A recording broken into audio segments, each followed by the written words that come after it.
Hi everybody, I'm Casey with Historic Arkansas Museum, here to teach you a little bit of fiddle history. If you remember the last video I did a month or so ago, I talked about a fiddle tune called Over the Hills and Far Away.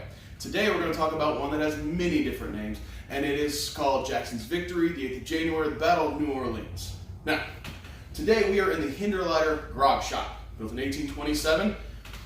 We're down in what would be known as the bar, where people can come and hang out. Think about when you go out for a fun event now. You usually go to a nice restaurant or go to a place with entertainment. You want to hear music. And I felt like this was a pretty good place to come in, present a little bit of music. The tune I'm going to play, called Jackson's Victory, 8th of January, or Battle of New Orleans, would have definitely been a tune played here in the Hinterleiter Grog Shop. So it commemorates January 8th, 1815, when the Battle of New Orleans took place. Andrew Jackson was one of the famous commanders that led that, and he got his popularity really from his victory. The funny thing about the Battle of New Orleans, though, it was fought after the war was over. The war ended in December of 1814. News doesn't travel as fast in the 1800s as it does now. Now, I'm coming to you Facebook Live, and you can share this video to your friends right after this. But back then, it took a little while for news to travel. British might have heard that the war was over. They knew the war was coming to an end. Historically, if one side decides, maybe we should pack up and go home, the other side says, let's attack! That side usually wins. And Andrew Jackson was no exception. He won. What made this battle so amazing in New Orleans is they were outnumbered about 2-1. The tune was then changed to, or then called Jackson's Victory, and it was a famous fiddle tune. It was a dance tune. It was very popular, played in establishments just like the Grog Shop, and most commonly played on the fiddle. It's almost like an Irish reel. Fiddle is a great entertainment instrument because you can hear it from a long way off. That screech and scratch gets kind of loud. So you might notice our camera person to step back just a little bit, that way I don't blow her out of water. Now, that said, I'm going to play for you the Jackson's Victory tune and then tell you a little bit more about it. So here is the song, if you've ever heard it before.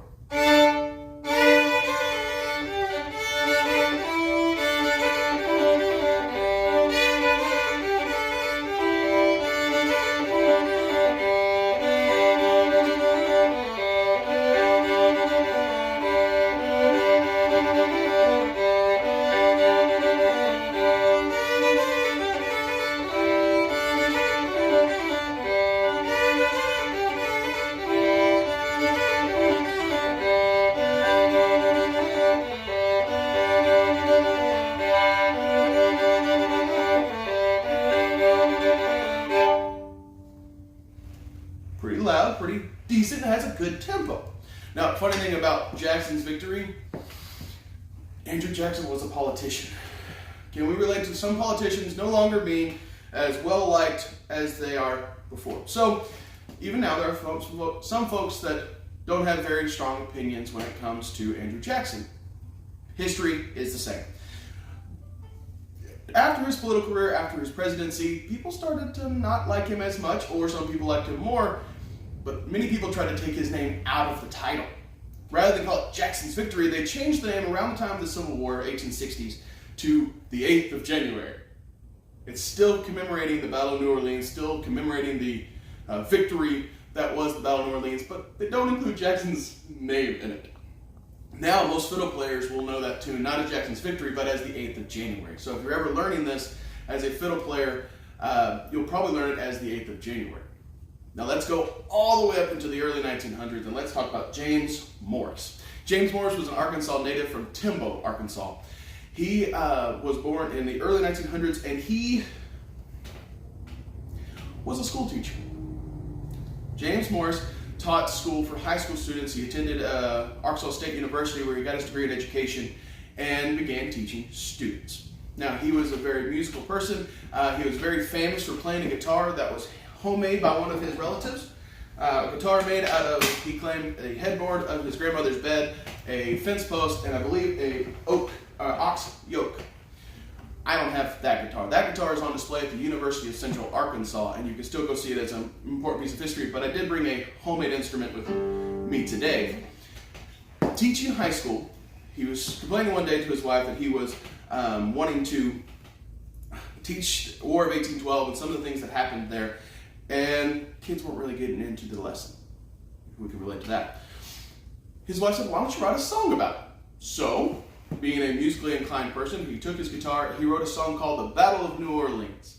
And it is written about the Battle of New Orleans and to the tune of the 8th of January. So he took a historic fiddle tune about that battle and wrote a song about that battle.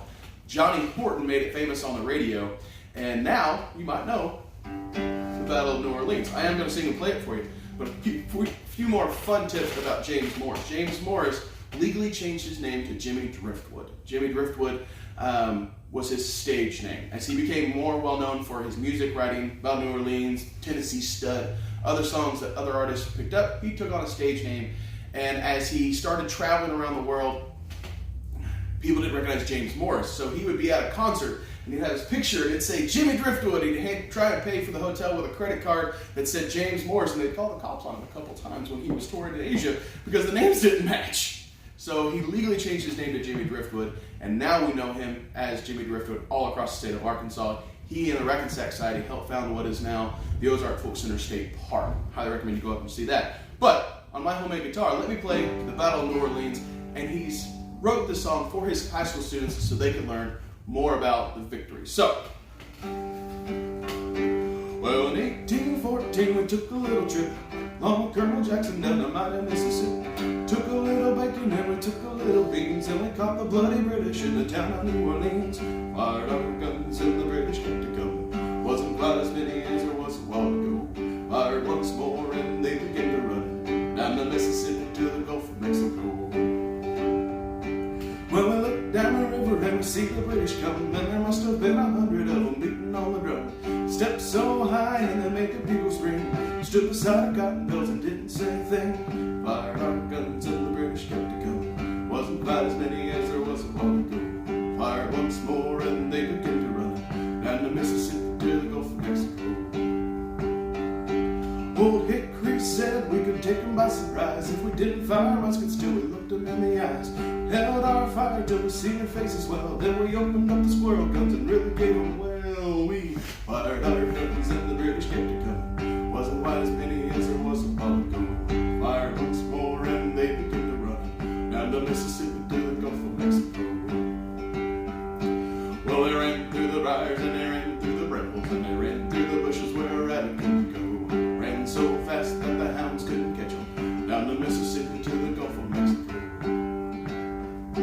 We fired our cannons till the barrel melted down, so we grabbed an alligator and we fought another round. We filled his head with cannonballs and powdered his behind, and when we punched the powder off, the gator lost his mind.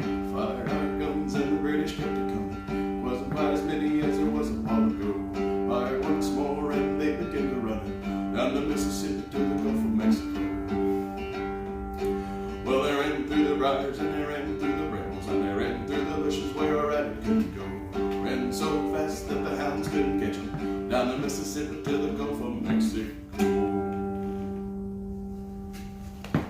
I love that too. Imagine playing that for a bunch of high school students to talk about an alligator and all sorts of other funny things.